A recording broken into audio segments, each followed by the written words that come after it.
Hey guys, it's Hillbeast here, and doing commentary of episode 17 this time. And this is the episode where Nagisa explodes or some shit. I think. Yep. Yep.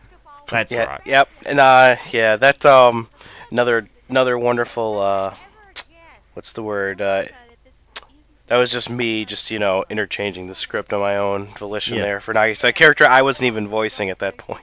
Yeah, this is the last episode where I do Nagisa, actually. So, kind of sad moment for me, considering I've done Nagisa since the first episode. But what I was trying to go for was Nagisa's Tourette's was progressively getting worse and worse. Like, you can hear her swearing a lot at everything, just swearing over absolutely nothing.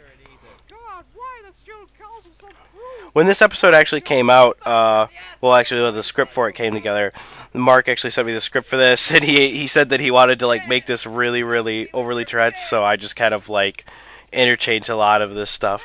Oh, the fuck me with your piss thing. That apparently during the recording for this episode, that people kept laughing about that. Which I think people got confused over what was really said or something like that. They can understand why they thought fuck me with your fist, but oh well. This is another episode where I'm extending out the openings because for the last few episodes I was finding that the intro segment was only about 20 seconds long, and I was like, oh, that's a bit dumb. So I started digging into a little bit of the scene right after the intro segment, so that way it doesn't have an intro and then whoa, there goes the big intro, and then the episode's really, really massive. So I'm trying to split it up a little bit more differently. Unlike a majority of animes where the opening comes as soon as the show starts, before anything even happens. Yeah. I think I'm starting to get... carry on. Coming into the Tomoyo plot story arc again, we're getting much closer to it, another prelude to it. With Tomoyo, waking Tomoyo up. Oh yeah, and Tomoyo's never going to be a good father. I had to bring back the tumbleweed from episode... whatever the hell Fuko dying was. But this time it didn't have the rainbow. Was that the same exact image, or? Yeah, the exact same image, except this time it didn't have the rainbow effect, because back then I didn't know how to use Mercury Playback Engine properly, and it was absolutely being retarded. The wall joke. I love that, humping the wall, because he seriously looks like he's humping the wall there. But yeah, this is around at the stage where I'm starting to get really, really hardcore in Premiere now. I'm starting to get the use of everything. I'm starting to get all my editing all perfect. A few people have actually said to me, oh, you should try doing this thing to make your editing better, or you should try doing that. And I'm like, well, there's a very good reason I do it this way. It's because the way that I'm doing it is the best way to do it. One person was saying, oh, when you do scene transitions, you should be ending the music there and starting new music for the next scene instead of dragging it over a little bit. Oh, this right here. This is actually TLS, a voice actor from Elf and Light Abridged, participating as cardboard cutout Nagisa, which we used to cover up Ryo pretty much throughout the entirety of this episode. We basically did that. That mispronunciation, his mispronunciation of Ryo's name, originally he mispronounced it, but he said, let's just use that, just because we want it to sound so unbelievable. So we ended up just keeping the fact that it sucked, it was bad. Yeah. We put TLS in here because he was a fan favorite from Elf and Light. And, everyone loved him in there, so we had to have him in here as well. Yeah, and we wanted his character to be extremely overly weeaboo, so it was so that it was completely unbelievable. I made that cardboard Nagisa look really bad, intentionally. It wasn't just I was too lazy to edit it properly. I intentionally made it look really bad, just because I just wanted to cover up Ryo.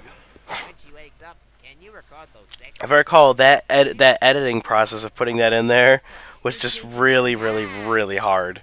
It took a long time to perfect that. I mean, it came out really well, but I don't think it's going to be used again in the future, just because of how long it took to edit in. Yeah. We had, everyone was, saying, oh, we should do cardboard such and such next, or we should do something along these lines. And I was like, it took forever to get it perfect, though. And even then, the angle that we chose to put the cardboard cutout of, the pose that we chose for Nagisa to be standing in, it was pretty much purposely chose as like the weirdest perspective ever, so there would never possibly be a scene where her standing like that would have made any sense. Yeah. It was just intentionally that bad. Oh, yeah, some more Sunahara jokes.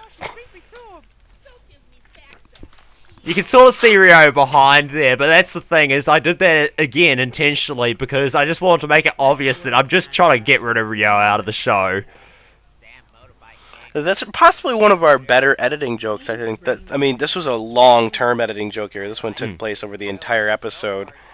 But it was so hard to accomplish this. I mean, everything, not just the editing, everything about this joke. It took like several hours just to do those few scenes with Cardboard Nagisa in them. Like, the rest of the episode took like only about a couple of hours, whereas the Cardboard Nagisa, while it doesn't look very good, it's still really, really hard to keep on putting it right in the perfect place and getting all the 3D right. It got really weird when you started doing and on top of that, it was every time, like, when I would be sent a script and stuff, I had to always consider the fact that Cardboard Nagisa was going to be, like, in different scenes and stuff, and I had to consider the fact that Ryo was going to be covered up by her. So, like, every joke that we wanted to make about Ryo, we had to be like, oh, we can't do that this episode because she's not going to be seen, so it wouldn't make sense. And we had to constantly keep considering that Cardboard Nagisa was in there. Yeah. And also we had to take in the factor that we'd have another voice actor on board for this episode. bag, and I might let you touch me. Really? Yes. Oh, here goes I believe this is And now you are holding hands with I believe this is one of Celine's, actually, one of her bigger performances in the whole series, really. Yeah, this is pretty much where she had her biggest things. Let's go fool around somewhere. Referring back to Winston. This was my idea. This is my idea. I said, oh, let's just do a transition thing of, like, all the moments of, like, that makes Tsunohara look, like, really, really gay. And so we just pretty much went back and found everything we could find that made him sound gay. And then I had to throw in the Tsunohara butt sex clip again right at the end of it. But that was one of my worst hidden versions of it. Like, I've done about 3 or 4 of them. I can't remember exactly how many times I've done it, but I've done it like 2 or 3 times. So it's amazing YouTube lets us get away with that. Yeah. I don't think anyone picked up on the final one that I put in there. There is one in episode 22. I'll give you that, but you've got to find it. I'm not telling you where it is. But I really hid that one real well. The cardboard cutout. I love how, like, its height is, like, inappropriate for how tall Nagisa actually is. Oh, that's right. Like, because Nagisa's gone, Tomoya's real bored, so now everyone's trying to get into him. And this here was, like, a real fun scene for me, because, like, it was just Kyo and Tomoya being absolutely fucking retarded. It was a real hard scene on me, because it was just me doing it. And obviously I had to keep switching between 2 voices real quickly. Like, the thing is, like, it's not like I did this, like, over a space of, like, a long period of time. Like, this speed that I'm doing it here is actually how fast I was reading the lines out, with me, like, rapidly changing between the 2. I just made it so like, fucking obvious that Kyo is horny.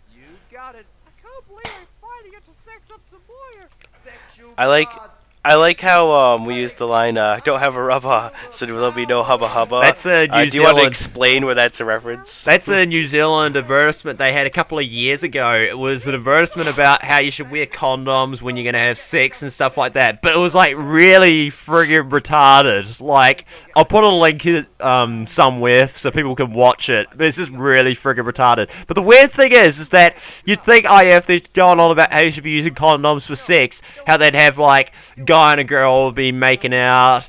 But no, the one that they go for is just 2 guys making out. They don't show an example of several things. They just do 2 guys making out. So they just say that only gay guys have AIDS or something like that.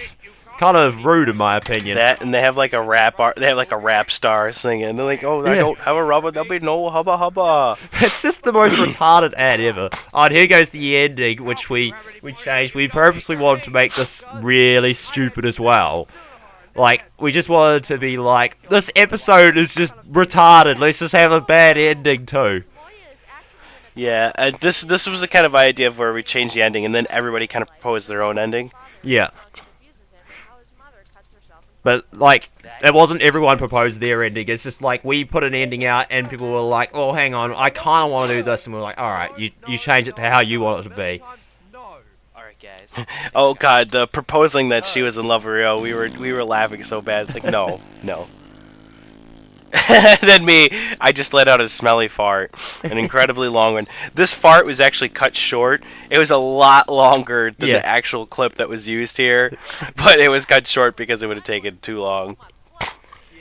And then we have the MS Paint ending, which Matt went and sat down and drew in like 5 seconds. This took me a long time to actually draw these, surprisingly. Like, more long, like, it still only took me like 5 minutes to do, but yeah. I purposely made these as bad as I possibly can. You also notice that every girl gets bigger and bigger tits as they go along. The tits get bigger. Except for Katomi. She's flat chested for some Katomi's got nothing. I got lazy at that point, I won't lie. I was getting really lazy. Oh yes, the big boner. Very end. That was probably some of our best work because of how crappy it was meant to be.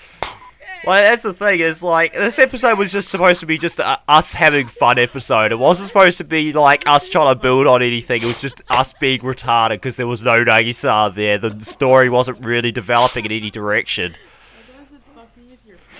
Yeah, this once again, this, like I said, we mentioned earlier, this was the like fuck me with your fist thing, and yeah, we go off on tangents a lot during the recordings. Like, a 15-minute episode might actually take about 50 minutes to record because, like, we just go off all over the place by talking about other shit.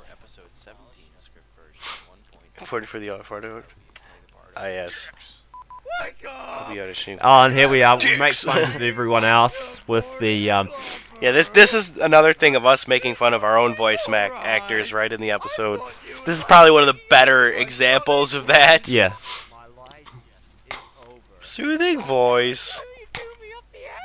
Until you do me up the ass! Alright, tune in for episode 18. Peace off.